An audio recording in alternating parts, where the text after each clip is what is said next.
নমস্কার শ্রোতা বন্ধুরা, আশা করি আপনারা ভালো আছেন। আজকের গল্প বিভূতিভূষণ বন্দ্যোপাধ্যায়ের লেখা একটি ছোট গল্প, অসাধারণ।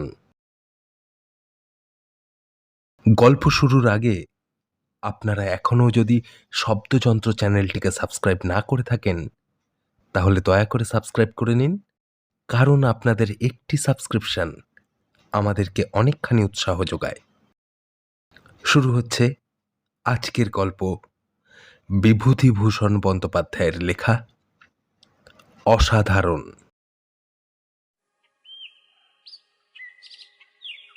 সীতানাথ ডাক্তারের দোকানে বসিয়াছিলাম। সকালবেলা খবরের কাগজ এখনো আসিয়া পৌঁছে নাই, কারণ মফস্বল জায়গা। খবরের কাগজ না পৌঁছিলে যুদ্ধের আলোচনা ঠিক জমে না।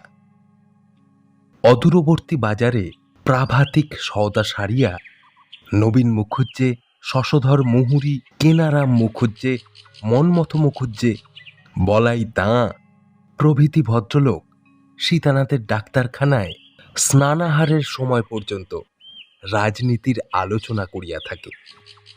ইহারা কোনো চাকুরি করেন না, দু একজন পেনশনপ্রাপ্ত সরকারি কর্মচারী, আর এক আধজনের বাপের পয়সা প্রচুর। ইহারা জার্মানি ও জাপানের সম্বন্ধে প্রচুর ভবিষ্যৎবাণী করেন। যুদ্ধের পরিস্থিতি সম্বন্ধে এমন কথাবার্তা বলেন যাহা স্বয়ং হিটলার, চার্চিল, এমনকি তোজোরও অজ্ঞাত। হিটলার কি ভুল করেন, চার্চিলের কি করা উচিত ছিল, জাপান যদি এমনটি না করিয়া এমনটি করিত তা হইলে কি ঘটিত, এই সকল উপদেশ সেখানে সর্বদাই উচ্চারিত হইতেছে। বর্তমানে কেনারাম মুখুজ্জে বলিতেছে, আরে আমি তোমাকে বলি শোনো ভায়া, ভুলটা হিটলারের হলো কোথায় সেটা শোনো। ডানকার্কের যুদ্ধের পরেই অমনি শশধর মুহুরী বলিয়া উঠিলেন, আহ, আপনি ওই এক শিখে রেখেছেন ডানকার্ক আর ডানকার্ক। আসল ভুলটা সেখানে নয়, আসল ভুল হলো। এমন সময় একজন পুরুষের হাত ধরিয়া একজন স্ত্রীলোক ডাক্তারখানার বারান্দায় উঠিয়া আসিল সম্মুখের রাস্তা হইতে। পুরুষটির বয়স 40 থেকে 55 মধ্যে, রোগা, পরনে খাটো ময়লা ধুতি। মেয়েটির বয়সও নিতান্ত কম নয়, তবে পুরুষটির অপেক্ষা অনেক কম, 30-32-এর বেশি হইবে না। মেয়েটির পরনে তালি লাগানো শাড়ি, কিন্তু ময়লা নয়। মুখশ্রী এক সময় বেশ ভালো ছিল, সেটা বোঝা যায়। দেহ খুব সম্ভবত অনাহারে ও ম্যালেরিয়ায় শীর্ণ। মেয়েটি বারান্দার এক প্রান্তে দাঁড়াইয়া বলিল, ও ডাক্তারবাবু। সীতানাথ ডাক্তার উহাদের দিকে একটু তাচ্ছিল্যের ভঙ্গিতে চাহিয়া বলিলেন, কি জান, একে একটুখানি দেখতে হবে। সীতানাথ ডাক্তার বুঝিলেন ইহাদের দ্বারা বিশেষ কোনো অর্থাগমের আশা নাই। যত বড় কঠিন অসুখী হোক না কেন, দুর্ভিক্ষ পীড়িত চেহারা, পরনে তো ওই কাপড়, মাথা তৈলা ভাবে রুক্ষ, রোগীর মধ্যে গণ্য করিয়া উৎফুল্ল হইবার কোনো কারণ নাই। তামাক টানিতে টানিতে বলিলেন, হয়েছে কি? মেয়েটি বলিল, হবে আর কি, ওর জ্বর ছাড়ে না আজ 2 মাস, তার উপর মেহ, শরীরটা একেবারে ভেঙে দিয়েছে। আমার উনি ছাড়া আর কেউ নেই, আপনি দয়া করে দেখুন। বলিয়া মেয়েটি প্রায় কাঁদিয়া ফেলিল।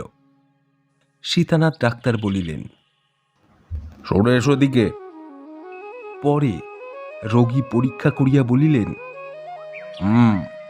দেখব কি, এর মধ্যে তো অনেক রোগ, কতদিন এমন হয়েছে? পুরুষটি এবার ক্ষীণ সুরে বলিল, বাবু, অনেক দিন, আমি আজ 3-4 মাস ভুগছি, আর এই কাশি এ কিছুতেই যাচ্ছে না। মেয়েটি হাত তুলিয়া অধৈর্যের সুরে বলিল, আর তুমি চুপ করো দেখিনি, খুব ক্ষমতা তোমার, আমার হাড় মাস জ্বালিয়ে খেলে তুমি। তাহার পর আমাদের দিকে ফিরিয়া বলিল, ওর কথা শুনবেন না, ওর কি কিছু ঠিক থাকে? নিজের দিকে ওর কোনো খেয়াল নেই। এই শুনুন তবে আমার কাছে। কথাটা এইভাবে শোনাইল যেন লোকটি দার্শনিক কিংবা কবি অথবা ব্রহ্মদর্শী। সাংসারিক তুচ্ছ বিষয়ে স্বভাবতই তিনি অনাসক্ত। বোধহয় ঈর্ষা প্রণোদিত হইয়াই শীতনাথ ডাক্তার পুরুষটিকে জিজ্ঞাসা করিয়া বসিলেন, তোমার গনোরিয়া হয়েছে কতদিন? বাবু, ওই 4-5 মাস হবে।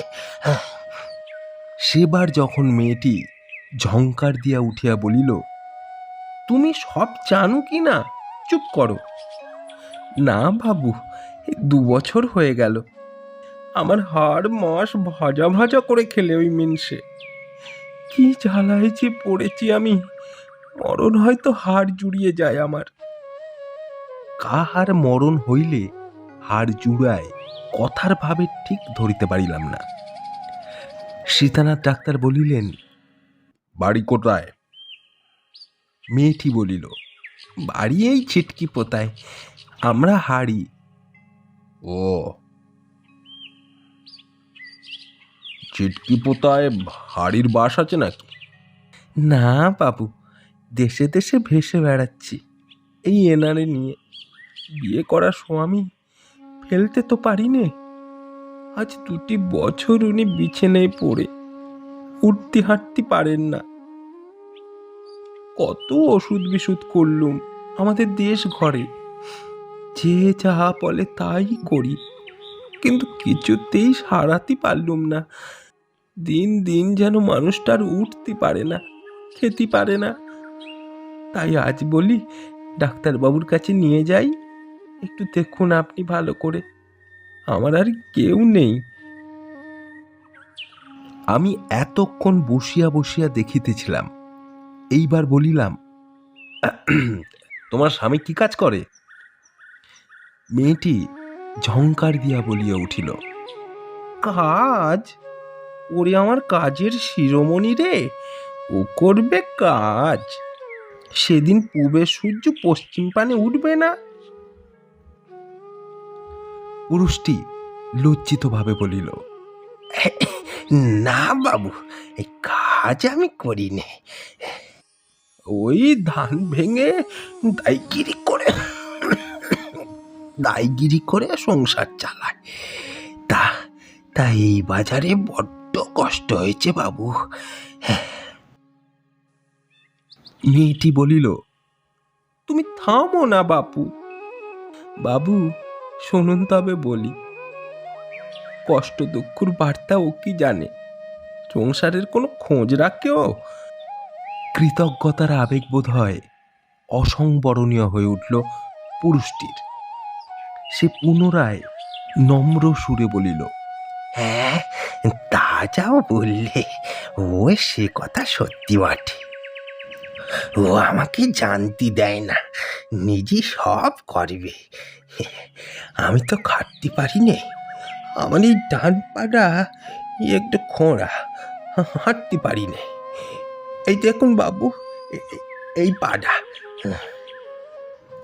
মেয়েটি আঁচল দিয়ে চোখ মুছিতে মুছিতে বলিল, নাও, আর বাবুদের সামনে তোমার পা বার করতে হবে না।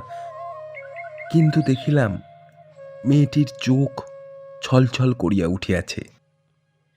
এই গনোরিয়াগ্রস্ত খোঁড়া অকর্মণ্য বৃদ্ধের প্রতি এতটা দরদর দেখিয়া বিস্মিত হইলাম। সীতানাথ ডাক্তার বলিলেন, তুমি ভাইয়ের কাজ জানো বললে না? পুরুষটি এই কথার উত্তর দিল, বলিল, হ্যাঁ, খুব ভালো ধাই। তা যে বাড়ি যাবে, এই 1 কাঠা চাল, এই 1খানা কাপড় আর একটি করে টাকা, ওই খরচ করে আমার চিকিৎসা করাচ্ছে বাবু। মেয়েটি উহাকে থামাইয়া বলিল, আর তুমি চুপ করো দেখিনি, তুমি কি জানো সবের? বাবু, ধাইয়ের রোজগার আর আগের মতো চলে না।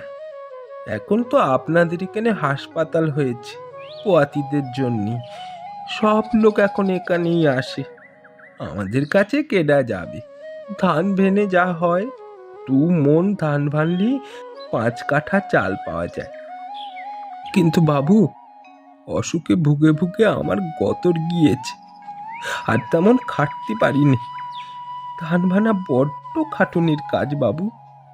যেদিন ধান ভানি, আজকাল রাত্রিরে বড় পা কামড়ায়। আমি বলিলাম, তোমার কে কে আছে আর? মেয়েটি সাফ উত্তর দিল, জম। যাতে হাড়ি বললে না? হ্যাঁ বাবু। ছিটকি পোতা থেকে তোমরা এলে কি করে? সে তো অনেক দূর। নৌকো করিয়ে এলুম বাবু। ভাড়াটে নৌকো? অনেক কেঁদে হাতে পায়ে ধরে 13 ঘন্টা পয়সা ঠিক হয়েছে। ওই আমাদের গায়ের রতন মাঝি, আমি তাকে ধরম বাপ বলে ডেকেছি। ধান চাষ করো? না বাবু, ঘর দোর নি, তার আবার ধানের জমি। বিচুলির ছাউনি একখানা ঘর, তা এবার খসে পড়ছে। না খুঁটি দিলে এবার বর্ষায় সে ঘরে থাকা যাবে না। বেলা হইয়াছিল, সেদিন চলিয়া আসিলাম। ইহার পর হইতে প্রায় 2 দিন অন্তর মেয়েটি উহার স্বামীর হাত ধরিয়া ডাক্তারখানায় হাজির হয়। কখনো ঔষধের দাম কমাইবার জন্য সীতানাথ ডাক্তারের হাতে পায়ে পড়ে, কোনোদিন স্বামীর সম্বন্ধে নানা রূপ প্রশ্ন করে। কবে রোগ সারিবে, নৌকা ভাড়া দিয়ে আর পারে না সে, ইত্যাদি। দেখিয়া শুনিয়া সীতানাথ ডাক্তারকে জিজ্ঞাসা করিলাম, ওকে কেমন দেখেন? ওর রোগ কি সারবে? সীতানাথ ডাক্তার হাসিয়া বলিলেন, বিশ্বাস তো হয় না, নানা উপসর্গ, ওর শরীরে কিচ্ছু নেই, তবে চেষ্টা করছি এই যা। অবশ্য উহাদের সাক্ষাতে কথা হয় নাই। মাসখানেক পরে একদিন ডাক্তারখানায় বসিয়া আছি, মেয়েটি আরও শীর্ণ হইয়া গিয়াছে। আর কিছুদিন এমন ধারা চলিলে ইহারই চিকিৎসার প্রয়োজন হইবে। হয়তো নিজে আতপেটা খাইয়া স্বামীর ঔষধপথ্য ও নৌকোর ভাড়া যোগাইতেছে, পরনে বস্ত্র জীর্ণ তর হইয়া উঠিয়াছে। সেদিনের কাজ শেষ করিয়া তাহারা যখন চলিয়া যায়, তখন মেয়েটিকে ডাকিয়া বলিলাম, শোনো এদিকে। কি বাবু? ধাইয়ের কাজ করতে পারবে? সে হাসিয়া বলিল, ওই কাজই তো করি বাবু, তার পারবো না। আমি উহাদের সঙ্গে রাস্তায় বাহির হইয়া পড়িলাম। উদ্দেশ্য আমার বাসাটা তাহাকে চিনাইয়া দেওয়া। সে মাসেই আমার বাসাতে ধাত্রীর প্রয়োজন উপস্থিত হইবে। পথে মেয়েটি বলিল, তিন না বাবু, একটা কাজ জুটিয়ে বহু কষ্টে পড়েছি এনাকে নিয়ে। এক শিশি ওষুধ 5 শিকে 1.5 টাকা।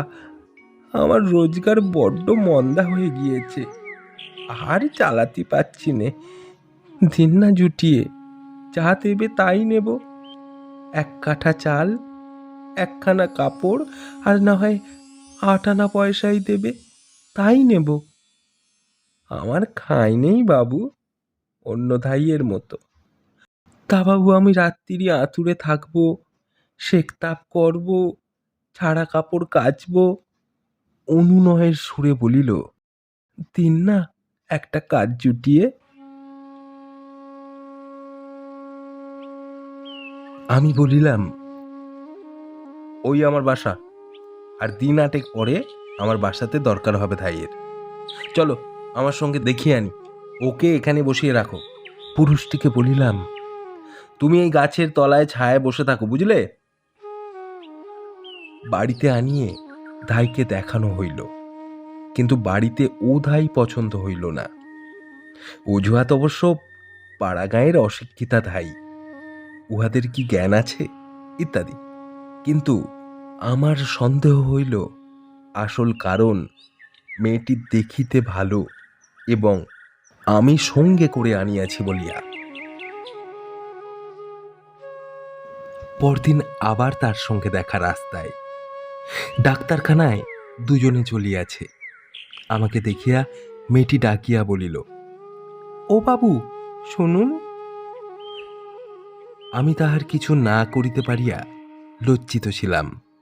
বলিলাম, বলো। আপনার বাড়িতে হলো না? না ইয়ে না মানে ওদের সঙ্গে কমলা দাইয়ের কথাবার্তা আগে থেকেই হয়ে গিয়েছিল কি না, তাই। যাকগে বাবু, আপনি অন্য এক জায়গায় কাজ জুটিয়ে দিন না। দেখব, আরও এক জায়গায় সন্ধান আছে আমার কাছে, দেখছি। হ্যাঁ দেখুন, তিনিই দয়া করবেন। চরিতামৃতে প্রভু বলেছেন। হাড়ির মেয়ের মুখে এ কথা শুনিয়া চমকিয়া উঠিলাম। বলিলাম, তুমি চৈতন্য চরিতামৃত পড়ো? লেখাপড়া জানো নাকি? পুরুষটি বলিল, হ্যাঁ, ও জানি বাবু। বইখানা আছে নাকি তোমার বাড়ি? আছে বাবু, ও রোজ পড়ি আমারে শোনায়। বই পড়ে আর কাঁদে। মেয়েটি সলজ্জ প্রতিবাদের সুরে বলিল, তোমাকে অত ব্যাখ্যা করতে হবে না, চুপ করো। না বাবু, ওর কথা শুনবেন না। পড়ি একটু আধটু, ওই সন্ধেবেলাটা। তা ওই বই পড়ি বোঝবার মতো অদেষ্ট কি আমাদের আছে বাবু? লেখাপড়া শিখলে কোথায়? উহার স্বামী বলিল, ওর মামার বাড়ি ছিল ধরমপুকুর। শুয়োরের ব্যবসা ছিল মস্ত, অবস্থাও ভালো ছিল। এখন তাদের কেউ নেই, মরে হেজে গিয়েছে। নইলে আজ এমন দুর্দশা হবে কেন ওর বাবু? ও ছেলেবেলায় মামাদের কাছে থেকে স্কুলে লেখাপড়া করেছে। কোন স্কুল? বউটি ইহার উত্তর দিল, কারণ এই প্রশ্নের উত্তর দেওয়া পুরুষটির সাধ্যাতীত। অতি জটিল প্রশ্ন। আপার প্রাইমারি স্কুল বাবু। পাশ করেছিলে? এখানে এসে পরীক্ষা দিয়ে গিয়েছিলাম। উহার স্বামী সব প্রশংস মুগ্ধ দৃষ্টিতে স্ত্রীর মুখের দিকে চাহিয়া বলিল, বাবু, ও পাশ করি 2 টাকা স্কলারশিপ পেয়েছিল। বউ ধমক দিয়া উঠিল, তুমি চুপ করো দেখিনি। পুরুষটি তখনও ঝোঁক সামলাইতে পারে নাই, বলিল, বাবু, আমার সঙ্গে বিয়ে হয়ে আর লেখাপড়া হলো না ওর। মামারাও মরে হেজে গেল। ও যেমন মেয়ে আমার হয়েছে, সেই যাকে বলে বানরের গলায় মুক্তোর মালা। সব অদৃষ্টির ফল আর কি। আমি ওরে খেতে দেবো কি? আমি অসুখে পড়ে পর্যন্ত ওই আমারে খেতে দেয়। আমার এই চিকিৎসাপত্র ওই সব চালাচ্ছে। আজকাল তো তেমন রোজগার নেই ওর। পেট ভরে দুটো খেতেও পায় না। আমারে বলে, তুমি সেরে উঠলি আমার। বউটি আবার কড়া ধমক দিয়া উঠিল, আবার বাবুর সামনে ওসব কথা বলো? চলো চলো বাড়ি, তুমি ঝাঁটা মারি তোমার মুখে। তোমার খুব মরদ, মরদের আবার ব্যাখ্যা হচ্ছে, লজ্জা করে না তোমার? আমি মধ্যস্থতা করিয়া বলিলাম, কেন, ও তো ভালোই বলছে, ওর যা ভালো লেগেছে ভালো বলবে না? বউ সলজ্জ সুরে বলিল, না বাবু, যেখানে সেখানে ওসব কথা ওকে কে বলতে বলেছে? তা বলুক, কোনো দোষ হয়নি। বাবু, আমারে দেন না একটা কাজ জুটিয়ে। চেষ্টা করব, একটু অপেক্ষা করো, দেখি 2-1 দিন। কাজ না পেলি বড্ড কষ্ট হচ্ছে। ধান ভান্তি শরীর আর বয় না। 2 মণ করে ধান না ভানলি এই যুদ্ধর বাজারে দুটো লোককে খাওয়ানো হয়? তাও বাবু শুধু খাওয়া, পড়াই এ থেকে হয় না। একখানি কাপড়ে ঠেকেছে, একটা আঁতুড়ের কাজ জুটলি তবু একখানা কাপড় তো পাবো। কয়েকদিন ধরিয়া তাহাদের আর দেখিলাম না, কাজও কিছু জুটাইতে পারা গেল না। কাহার বাড়িতে কে অন্তঃসত্ত্বা আছে এই সংবাদ জোগাড় করা আমার কর্ম নয় দেখিলাম। এই সময় মন্বন্তর শুরু হইয়া গেল। চাউলের দাম আগুন হইয়া উঠিতেছে দিন দিন। আমাদের এই ক্ষুদ্র টাউনের আশেপাশের পল্লীগ্রাম হইতে দলে দলে ক্ষুধার্ত নরনারী হাঁড়ি ও মালসা হাতে ফ্যান ভিক্ষা করিবার জন্য ছুটিয়া আসিতে লাগিল। ক্রমে এমন হইল, ফ্যানও অমিল। 10-20 ফ্যান কোনো গৃহস্থ বাড়িতে থাকে না। যাহা আছে তাহা প্রথম মহড়াতেই ক্ষুধা ক্লিষ্ট নরনারীদের মধ্যে বিলি হইয়া যায়। একটু বেলায় যাহারা আসে তাহাদের শুধু হাতে ফিরিতে হয়। লোক দু একটি করিয়া মরিতে শুরু করিল। টাউনের কুণ্ডুবাবুরা ও দাঁ বাবুরা প্রতিদিন 100-150 লোককে খিচুড়ি খাওয়াইতে লাগিলেন। কিন্তু অর্ধলঙ্গ অনশনক্লিষ্ট দিশাহারা নরনারীদের সংখ্যার তুলনায় তাহা নিতান্তই অল্প। ইহার মধ্যে আবার ত্রিপুরা জেলা হইতে বহু নরনারী আসিয়া কোথা হইতে জুটিল। তাহাদের কথা ভালো বুঝিতে পারা যায় না। তাই যেই গৃহস্থের দূরে যায় তথা হইতে তাহারা বিতাড়িত হয়। কোথাও তাহারা তেমন সহানুভূতি পায় না।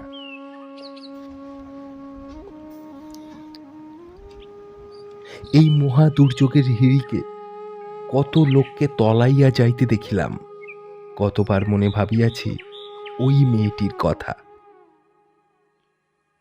ধান ভানিয়া রুগ্ন স্বামীর চিকিৎসা চালাইত, নৌকো ভাড়া করিয়া হাত ধরিয়া লইয়া আসিত ডাক্তারখানায়, চৈতন্য চরিতামৃতের কথা বলিত। তাহাদের আর পথে ঘাটে দেখি নাই অনেক দিন। সীতানাথ ডাক্তারকে একদিন জিজ্ঞাসা করিলাম। সীতানাথ বলিলেন, না, তারা অনেক দিন আসেনি। আর আসবে কি, এই তো কাণ্ড। ওষুধের দাম দিতে পারে না, অশিশু ওষুধের দাম এখনো বাকি। অনেকদিন উহাদের দেখি নাই, প্রায় ভুলিয়াই গিয়াছি। ভাদ্র মাসের দিকে আমাদের মহকুমার রিলিফ কমিটির যত্নে লঙ্গরখানা খোলা হইল। সেখানে প্রত্যহ বহু দুস্থ নরনারী লঙ্গরখানার খিচুড়ি খাইতে আসিত। উহাদের মধ্যে একদিন আবার মেয়েটিকে দেখিলাম। একটা মালসায় করিয়া লঙ্গরখানার খিচুড়ি লইয়া কোথায় যাইতেছে। আমি ডাকিয়া বলিলাম, তুমি কোথায় এসেছিলে? আমায় দেখিয়া সে লজ্জিত হইল, বলিল, এই। তোমার স্বামী কোথায়? ওই পুরানো ডাকঘরের পেছনে বটতলায়, আজকাল হাঁটতে পারে না মোটে। চলো দেখে আসি। কৌতূহল হইল দেখিবার জন্য, তাই গিয়াছিলাম। গিয়া মনে হইল না আসিলে আমাকে বড় ঠকিতে হইত, কারণ যে দৃশ্য দেখিলাম তাহা সচরাচর চোখে পড়ে না। পুরানো পোস্ট অফিসের পিছনে যেখানে গভর্নমেন্টের কলেরা ওয়ার্ডের ঘর, তার সামনে বটতলায় এক ছেঁড়া চাটাই পাতিয়া বউটির খোঁড়া স্বামী শুইয়া আছে। মনে হইল লোকটা চাটাইয়ের সঙ্গে মিশিয়া আছে, এত রুগ্ন। মেয়েটি তার পাশে বসিয়া লঙ্গরখানার খিচুড়ি তাহাকে খাওয়াইতেছে। দুপুর বেলা রাস্তা দিয়া অনেক লোক যাতায়াত করিতেছে। কেহ চাহিয়া দেখিতেছে, কেহ দেখিতেছে না।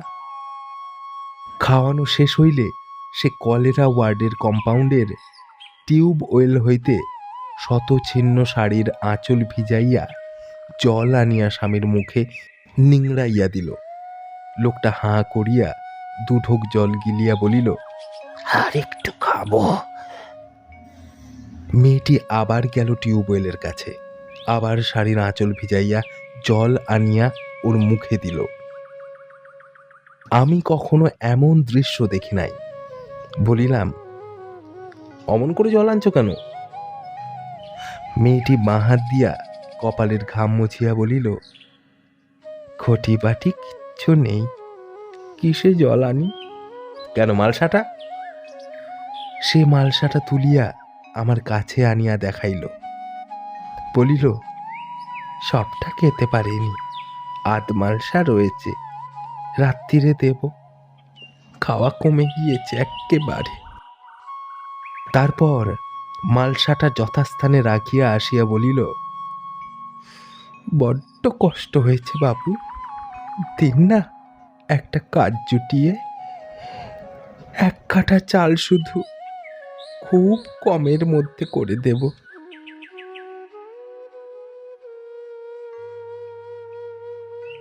এই তাহার সহিত আমার শেষ সাক্ষাৎ।